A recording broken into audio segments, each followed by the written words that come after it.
আসসালামু আলাইকুম। আমাদের থাই লঙ্গানের গাছ, থাই লঙ্গানের এই ভ্যারাইটিটা প্রতিটা ডালে ফল আসে। শুধুমাত্র এই ডালটাতে এবার আসেনি, তাছাড়া প্রতিটা ডালে ফল আসে, ফল সেট হয়। এবছরও এই গাছ থেকে বেশ কয়েকটি ফল পেড়ে নেওয়া হয়েছে, যদিও কাঁচা অবস্থায়, তখন কিছুই হয়নি শ্বাস। তারপরেও কারো কারো টেস্ট করানোর জন্য এই যে পাড়া হয়েছে, দেখতে পাচ্ছেন ওগুলোই সব ফল সেট হয়েছিল। আবার নিজেরাও পেড়ে দিয়েছি, আবার অনেকে দেখাচ্ছে নিজে ইচ্ছায় পেড়ে খেয়েছে। তো এখনও গাছে এই যে ফল আছে।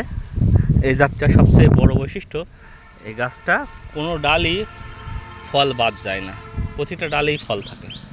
হ্যাঁ, সেটা যত ছোট ডালই থাক, প্রতিটা ডালেই ফল থাকে, এর বৈশিষ্ট্য। যদি কেউ লঙ্গানের চারা নিতে চান যোগাযোগ করতে পারেন।